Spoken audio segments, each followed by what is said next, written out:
Essa é a aula de número 3 de fertilidade do solo, ciência do solo 3. Nós vimos na aula anterior intemperismo e intemperismo físico. Agora nós vamos falar sobre intemperismo químico e introdução à formação dos minerais secundários. À medida que ocorre o intemperismo químico dos minerais das rochas, vai ocorrendo a formação dos minerais secundários. Então, justamente por isso que a gente está fazendo essa revisão, né? Então, o que é o intemperismo químico? Então, compreende a decomposição química dos minerais primários das rochas e a síntese de minerais secundários. Essa síntese de minerais secundários é uma nova formação dos minerais secundários, portanto, neoformação, né? Então, no intemperismo químico, ocorre a quebra da rede cristalina dos minerais. Então, as ligações químicas se quebram. Então, você vai ter uma reação química e depois você vai ter os produtos dessa reação química, né? E muitas vezes os produtos dessa reação química são minerais secundários, né?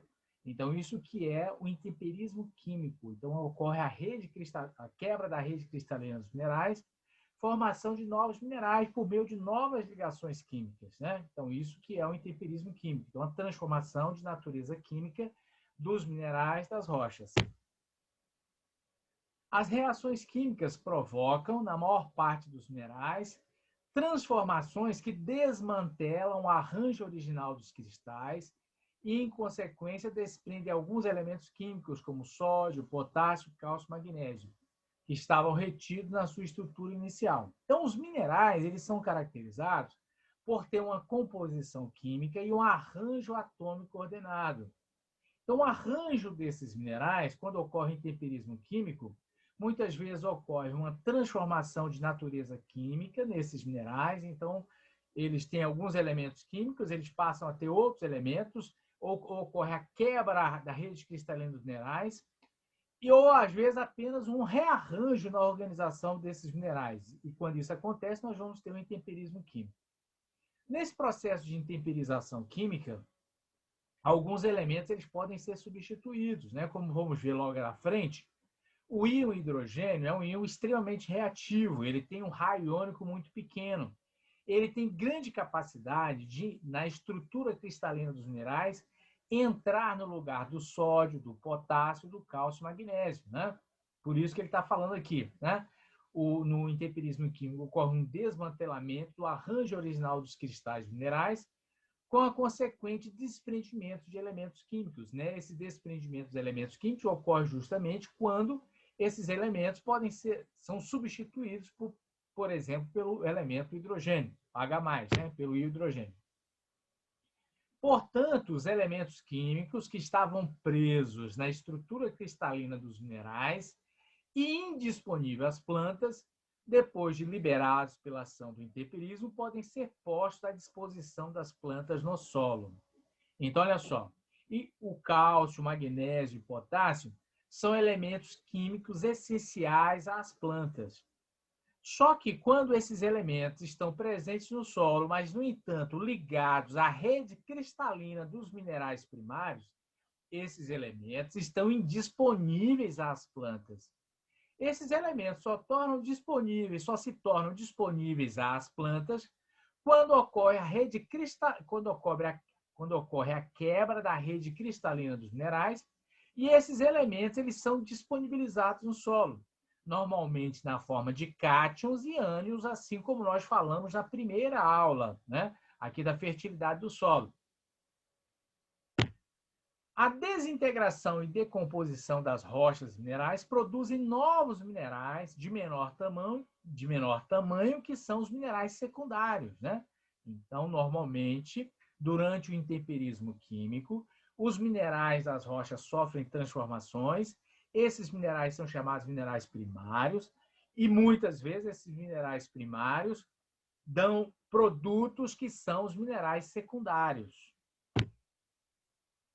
E esses minerais secundários normalmente, eles ficam no tamanho da argila, então são partículas menores que 0,002 milímetros, né? Então, normalmente, os minerais secundários sofrem transformação de natureza química, podendo dar origem a minerais secundários, e esses minerais secundários têm o tamanho da fração argila do solo, né? Por isso que a argila é chamado de constituinte mineral do solo, é um dos constituintes minerais do solo, assim como a areia e o silt, porque são formados a partir da transformação dos minerais das rochas, né? Esses minerais sofrem intemperização, formam minerais secundários e liberam elementos químicos para a solução do solo.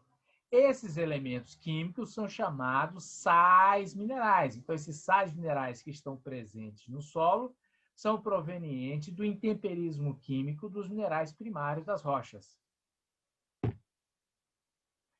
O principal agente de intemperismo químico é a água, que infiltra e percola os solos, né? Que percola o solo e as rochas.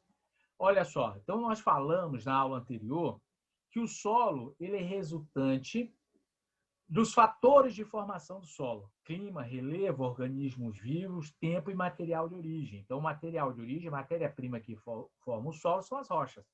Essas rochas, para serem transformadas, ocorre o intemperismo de natureza química, como nós estamos vendo aqui. Então, os principais agentes do intemperismo químico é a água, assim como as variações de temperatura que interferem nas reações químicas, né? Então, o aumento de temperatura acelera a velocidade das reações químicas. E muitas dessas reações químicas acontecem em meio aquoso, por isso que a água é o principal agente de intemperismo químico. Então, o meio onde acontecem as reações químicas é o meio aquoso. Além disso, o que acontece? O efeito da água ele é intensificado pela acidificação da água, devido à dissolução do CO2 da atmosfera e à presença de ácidos orgânicos. Então, os ácidos, a matéria orgânica ela pode se decompor juntamente com a água, produzindo ácidos orgânicos, assim como muitas vezes na água, quer seja na água que atravessa a atmosfera, né? A gota d'água que atravessa a atmosfera entra em contato com o CO2, a água chega ao solo, no solo você também tem CO2, ocorre a mistura da água com o CO2 se dissolve na água, produzindo ácido carbônico. Esse ácido carbônico é um ácido fraco. Esse ácido carbônico se dissocia em H+, HCO3-. Esse HCO3- se dissocia em H+ e CO3-. Então, nesse momento aqui, ocorreu uma quebra da molécula de água, produzindo H+, então houve uma ionização dos elementos químicos presentes na estrutura da molécula da água, produção de H+. Esse íon H+, proveniente da molécula de água, ele, como falamos anteriormente, ele tem um raio iônico pequeno.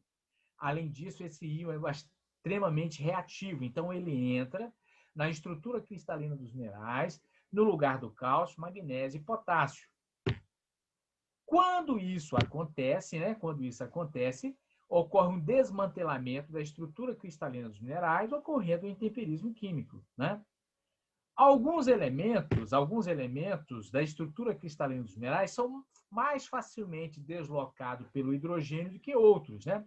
Por exemplo, o cálcio é deslocado mais facilmente que o sódio, que é deslocado mais facilmente que o magnésio, que é deslocado mais facilmente que o potássio, que é deslocado mais facilmente que o silício, que é deslocado mais facilmente que o ferro, que é deslocado mais facilmente que o alumínio.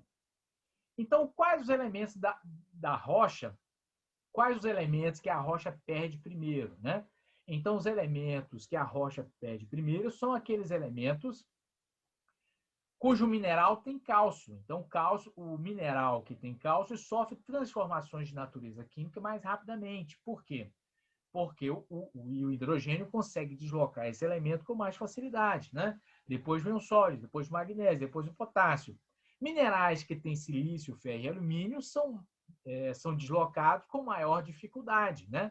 Por isso que muitas vezes os minerais que têm silício, ferro e alumínio, eles se acumulam no solo, né? E é justamente aqui a gente está respondendo essa questão. Quais os elementos que se acumulam após a transformação da rocha? Então, muitas vezes, os elementos ou mesmo os minerais que contêm silício, ferro e alumínio vão se acumulando no solo porque o íon hidrogênio tem mais dificuldade em deslocar esses elementos da estrutura cristalina do mineral.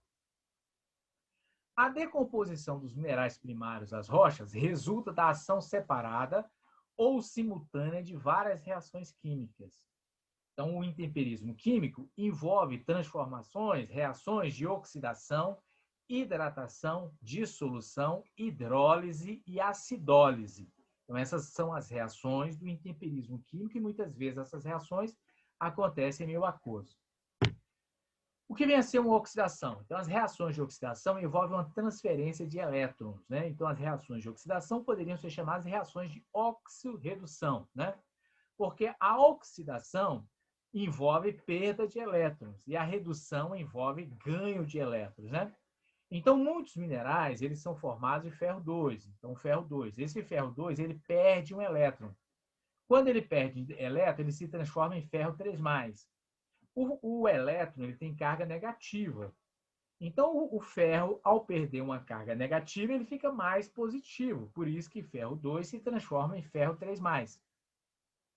Quando essa transferência de elétrons ocorre, ou seja, quando o ferro 2 perde elétron para se transformando em ferro 3, o ferro é dito que ocorre uma oxidação do ferro. O ferro 2 ele é oxidado a ferro 3+, né?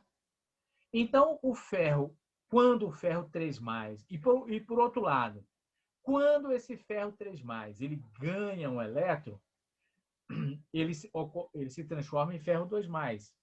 E quando isso acontece, é dito que o ferro 3+ é reduzido a ferro 2+. Então, houve um processo de redução, né? Então, quando o ferro 3+ ganha um elétron, ele é reduzido. Quando o ferro 2+ perde um elétron, ele é oxidado, né? Então, a oxidação envolve perda de elétrons, né? É muito comum a presença de ferro nos minerais primários das rochas, fazendo parte da rede cristalina dos minerais.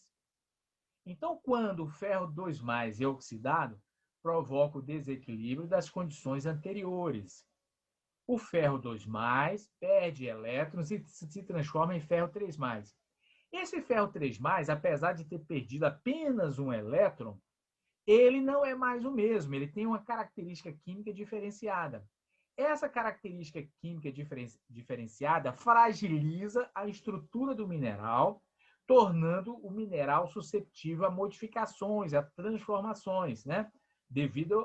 Então, esse desequilíbrio pode levar à desorganização da rede cristalina do mineral e à demolição de toda a estrutura, a destruição de toda a estrutura da qual o ferro fazia parte. Quando isso acontece, nós vamos ter justamente o intemperismo químico, a transformação de mineral primário, né? A transformação química de um mineral primário. Aqui nós temos um exemplo desse processo, né? Nós temos um mineral denominado olivina. Essa olivina tem um silício na sua composição química, então é um mineral silicatado, porque tem silício na sua composição química. Se esse mineral está no solo da mesma forma como ele se encontrava na rocha, ele é chamado de um mineral primário. Esse mineral primário, em meio aquoso e na água, dissolvido água, o que acontece? Dissolvido oxigênio, desculpe. Então, se tem dissolvido oxigênio nessa água, o que acontece? Esse oxigênio, ele reage, né? Esse oxigênio, ele vai oxidar esse ferro. Então, o oxigênio, por ser eletronegativo, ele captura, né? Ele captura um elétron do ferro 2+. Esse ferro 2+ se transforma em ferro 3+, ocorre uma reorganização desses reagentes, formando um produto chamado hematita. Então, essa hematita é um mineral secundário. Essa hematita é um mineral secundário dessa reação de oxidação. Essa hematita, ela é de origem mineral. Ela tem tamanho menor que 0,002 milímetros. Portanto, ela faz parte da fração argila do solo. Então, a hematita faz parte da fração argila do solo. Ela é um óxido de ferro, Fe2O3. E essa hematita é responsável pelas cores vermelhas do solo. Então, a coloração vermelha do solo é devido à presença de hematita. E essa hematita ela tem elevado poder pigmentante. Outro processo de oxidação que pode acontecer é o seguinte: existe um mineral chamado piroxênio. A fórmula química desse piroxênio é FeSiO3.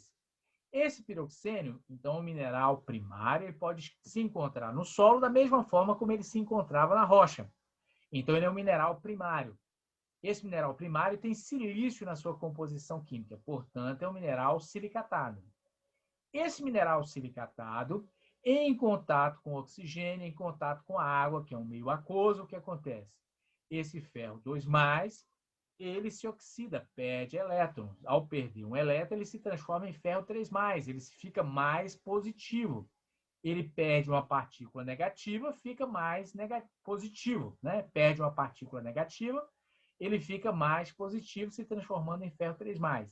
Esse ferro 3+, reage com a água, originando um mineral secundário chamado guetita. A fórmula química da guetita é FeOOH. Então, ela é um oxi-hidróxido de ferro. A guetita, ela é de origem mineral. Ela é formada a partir dos minerais das rochas. Ela tem tamanho menor que 0,002 milímetros, 0,002 milímetros. Portanto, ela faz parte da fração argila do solo. Então, a guetita é um dos tipos de argila que está presente no solo. Essa guetita, ela tem apenas ferro, oxigênio e hidrogênio na sua composição química. Então, ela é chamada um mineral não silicatado, né? Ela faz parte das argilas não silicatadas, né? A guetita é uma argila não silicatada. A guetita é responsável pelas cores amarelas do solo. Um outro tipo de transformação de natureza química que acontece no solo é a hidratação. Consiste na incorporação da molécula de água à estrutura do mineral, formando um novo mineral. A molécula de água é uma molécula polar. Ela tem um polo positivo e um polo negativo. Elementos muito eletronegativos atraem o polo positivo da molécula de água. Elementos eletropositivos atraem o polo negativo da molécula de água. Quando essa molécula de água se incorpora à estrutura do mineral, nós vamos ter um novo mineral. Por exemplo, existe um mineral chamado anidrita, que é o sulfato de cálcio. Esse sulfato de cálcio pode incorporar à sua estrutura moléculas de água. Quando isso acontece, nós vamos ter um novo mineral chamado gipso. Então, o gipso é o sulfato de cálcio diidratado. Então, justamente, isso aconteceu pela incorporação de uma molécula de água. Quando isso acontece, nós vamos ter uma hidratação. A hematita que nós falamos anteriormente, formada a partir de uma oxidação, por exemplo, da olivina, ela pode se hidratar formando a guetita. Formando a guetita que falamos agora há pouco, né? Então, só que aquela guetita ela é formada do piroxênio. Aqui nós temos uma guetita formada a partir da hematita, por um processo de hidratação. Um outro fenômeno bastante comum é a dissolução. Então, alguns minerais das rochas podem se transformar por um processo de dissolução. Então, a dissolução consiste da solubilização completa de alguns minerais que formam as rochas, né? Os carbonatos, por exemplo, são minerais muito suscetíveis a esse tipo de erosão. Então, existem rochas ricas em carbonato de cálcio e carbonato de magnésio. É o caso das rochas calcárias. Então, essas rochas calcárias podem solubilizar o carbonato de cálcio e carbonato de magnésio. Regiões ricas em rochas calcárias geralmente são regiões também ricas em cavernas, porque justamente essas cavernas são formadas a partir da dissolução desses minerais das rochas, né, do carbonato de cálcio. Então, o CaCO3 se dissocia em Ca2+, CO3, 2-, né? CaCO3 é o carbonato de cálcio, um sal bastante comum nas rochas calcárias, assim como o carbonato de magnésio. Então, essa solubilização do calcário pode ser aumentada à medida que aumenta a concentração de CO2 na água. Então, em se tratando de água pura, a dissolução dos carbonatos é mínima, né? Quando a água é pura, não, água pura com uma quantidade mínima de sais, quantidade mínima de CO2, a solubilização do carbonato de cálcio é pequena, mas, no entanto, entretanto, se houver CO2 dissolvido na água, ocorre a seguinte reação. Então, o carbonato de cálcio reage com o ácido carbônico formando bicarbonato de cálcio, né? Formando bicarbonato de cálcio. Então, aí, e esse bicarbonato de cálcio agora é mais solúvel, né? Aí ele se dissolubiliza com muita facilidade. O bicarbonato de cálcio solubiliza com muita facilidade, destruindo com mais facilidade a estrutura do mineral carbonato de cálcio das rochas. Uma outra reação de extrema importância é a hidrólise, né? Então, o que é a hidrólise?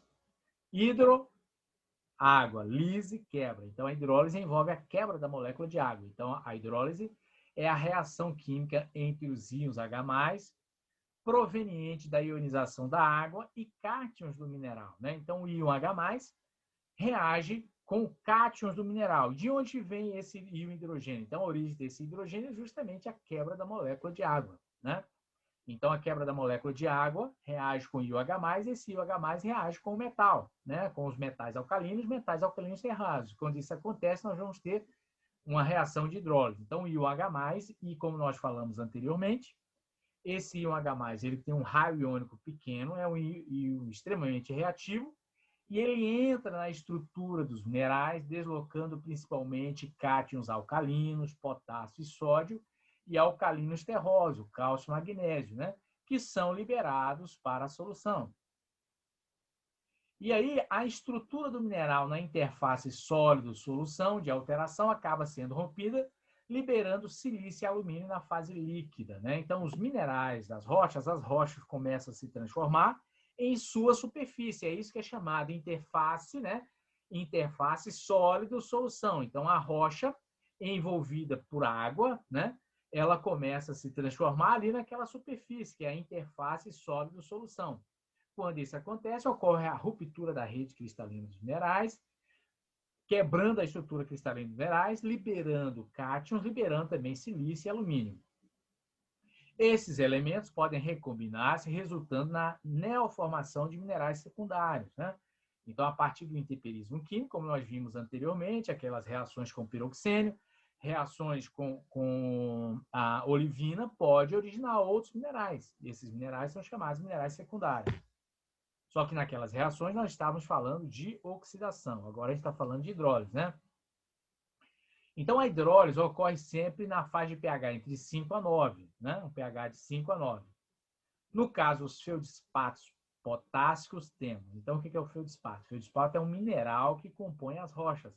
Por exemplo, a rocha granítica, né? Aquele mineral leitoso que tem na rocha granítica é o feldspato. Então, esse feldspato, em meio aquoso, pode acontecer o quê? A molécula de água se hidrolisa em H+ e OH-. Esse H+ desloca o potássio, forma um mineral intermediário e esse potássio vai para a solução. Indo para a solução, esse potássio pode ser absorvido pela planta, pode ser lixiviado. O que vem a ser o processo de lixiviação? É a movimentação, então os cátions que estão na solução do solo, então logicamente eles estão dissolvidos na solução do solo. À medida que essa água infiltra, à medida que essa solução do solo infiltra, ela carrega o potássio juntamente com ela. Quando isso acontece, nós vamos ter a lixiviação. E aqui nós temos essa reação completa, né? Então, aquele mineral intermediário que nós estávamos falando continua reagindo com a água hidrolisada, a água na forma de íons H+ e OH-, né? E aí dá origem a um mineral chamado caulinita, né? Um mineral secundário chamado caulinita. Então, essa caulinita foi formada a partir do feldspato por um processo de reações de hidrólise. Essa caulinita é um mineral secundário, tem tamanho menor que 0,002 milímetros. Então, ela faz parte, a caulinita faz parte da fração argila do solo. É uma argila que tem silício, portanto, é uma argila silicatada. Se as condições climáticas permitirem, se as condições de temperatura permanecer elevadas, se houver presença, se existir íons H+ e OH- no sistema, essa caulinita ela pode sofrer transformações de natureza química. Ela pode perder esse silício, originando um segundo mineral secundário chamado gibsita. A gibsita ela tem tamanho menor que 0,002 milímetros. A gibsita faz parte, portanto, da fração argila do solo, porque ela é de origem mineral e tem tamanho menor que 0,002 milímetros. Então, faz parte da fração argila. É uma argila que não tem silício, então é uma argila não silicatada. Ela é um hidróxido de alumínio. Então, houve aí a formação desses minerais, né? Então, aqui a reação completa de feldespato até chegar à gibsita, liberando potássio no meio, né? Mais uma vez, o potássio na estrutura do feldespato, ele pode estar presente no solo, mas ele está fazendo parte da estrutura do feldespato. Quando o potássio estiver nessa condição, ele não está em condições de ser absorvido pela planta. Esse feldespato sofre intemperismo, libera íons potássio, esse íon potássio vai para a solução, indo para a solução, ele pode ser absorvido pela planta e como pode também ser lixiviado, como também pode permanecer ali no solo, né? E aqui essa reação também é mostrada no livro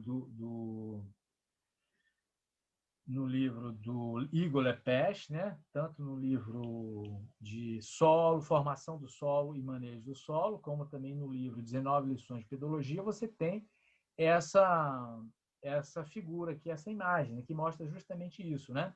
A molécula de água em contato com o CO2 transforma-se em ácido carbônico. Esse ácido carbônico se dissocia em H+, ou H-. O H+ vai reagir com o feldespato, produzindo caulinita, né? Outra reação de intemperismo químico é a acidólise, né? Então, a acidólise é a reação de decomposição de minerais que ocorre em ambientes de clima frio, onde a decomposição da matéria orgânica é incompleta, formando-se ácidos orgânicos que diminui muito o pH das águas. pH menor, podemos chegar a um pH menor que 5, né? Quanto mais baixo o pH, maior vai ser a acidez. Em condições de pH menor que 3, ocorre a acidólise total.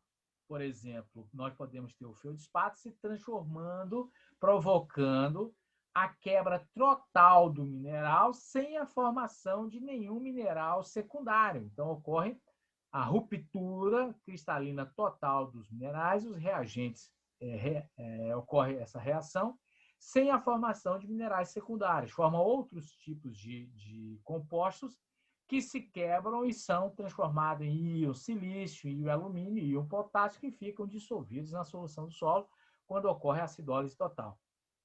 Como vimos, a acidólise ocorre em regiões de clima frio, né? Então, ela é pouco comum no Brasil, que é uma região de clima tropical. As rochas que sofrem acidólise total geram solos constituídos praticamente apenas de minerais primários mais insolúveis, como o quartzo, né? O quartzo é um mineral que apresenta grande dificuldade para ser intemperizado, né? Grande dificuldade para ser intemperizado. Porque ele é um mineral silicatado, faz parte do grupo tectosilicatos, né? Os silicatos são caracterizados por terem a estrutura na forma de tetraedros, né? A unidade básica dos minerais silicatados é os tetraedros. E no caso do quartzo, os 4 oxigênios do tetraedro são compartilhados, o que dá a esse mineral grande dificuldade para ser intemperizado. Vamos falar um pouco mais disso mais à frente, né? Um outro tipo de transformação de natureza química é a transformação da mica, né? A transformação da mica. A mica é um mineral silicatado do grupo dos filosilicatos, né? Minerais que formam lâminas. Existe a mica preta e a mica branca. A mica preta é a biotita, a mica branca é a moscovita ou malacacheta. Aqui é uma representação da estrutura dessa mica, simbolicamente, né? Então, essa mica pode sofrer transformação de natureza química. E essa transformação de natureza química quebra a estrutura cristalina da mica, liberando, por exemplo, o potássio no ambiente. E aí nós vamos ter uma reorganização dos reagentes, formando um mineral chamado vermiculita. Então, a vermiculita é um mineral secundário formado a partir da transformação da mica. Essa vermiculita é um mineral que tem tamanho menor que 0,002 milímetros. Portanto, a vermiculita faz parte da fração argila do solo. Essa argila é uma argila que tem silício, então ela é uma argila silicatada. É uma argila que tem 2 lâminas de silício para uma lâmina de alumínio. Então, é uma argila silicatada do tipo 2:1, né? Essa vermiculita, se as condições ambientais favorecerem, por exemplo, as regiões tropicais, onde as temperaturas são elevadas, existe presença de água e, portanto, a molécula de água se hidrolisa, então vai ter um ambiente que facilita a quebra dessa molécula da estrutura cristalina da vermiculita, então essa vermiculita pode ser destruída. Quando isso acontece, pode ocorrer a perda do silício e a formação de um segundo mineral secundário, que é a caulinita. Então, essa caulinita também tem tamanho menor que 0,002 milímetros. Caulinita faz parte da fração argila do solo. Portanto, a caulinita é uma argila que tem silício, é uma argila silicatada. E essa argila silicatada ela tem uma lâmina de silício para uma lâmina de alumínio. A estrutura cristalina dela, a unidade cristalográfica dessa argila é formada de uma lâmina de silício para uma lâmina de alumínio. Então, ela é uma argila silicatada do tipo 1:1. Né? Argila silicatada do tipo 1:1. Nas regiões tropicais, temperaturas elevadas, ambiente aquoso, presença de água em determinadas regiões do ano, determinados momentos do ano, né? Determinadas estações do ano, presença de água, temperaturas elevadas, por um período muito prolongado, por um tempo, ano após ano, isso acontecendo, essa caulinita pode perder a sua lâmina de silício, formando um terceiro mineral secundário, que é aqui a gibsita, né? Essa gibsita não tem silício na sua composição química. Essa gibsita tem tamanho menor que 0,002 milímetros, né? Então, a gibsita faz parte da fração argila do solo. Tínhamos dito aí no início dessa aula que a aula de hoje seria a respeito de intemperismo químico e formação e a introdução à formação dos minerais secundários, né? Então, os minerais secundários se formam a partir da transformação química dos minerais primários das rochas. E desses minerais secundários fazem parte da fração argila do solo, né? Fazem parte da fração argila do solo. E aí nós citamos, né? Fazendo parte dessa fração argila do solo, a hematita, guetita, gibsita, que são minerais não silicatados, porque não são minerais secundários não silicatados, que não têm silício na sua composição química e fazem parte da fração argila do solo, assim como a vermiculita e a caulinita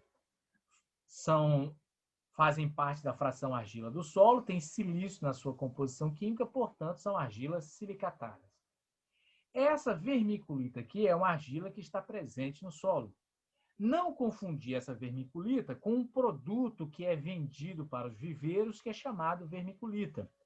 Então, aquele produto que é vendido para os viveiros, ele também é de origem mineral, é um material de origem mineral que tem o propósito de aumentar a absorção de água nos tubetes, nos saquinhos, né? no substrato, né? Ele aumenta a capacidade de reter água no substrato, mas ele tem o nome vermiculita, mas ele não é essa vermiculita aqui, né?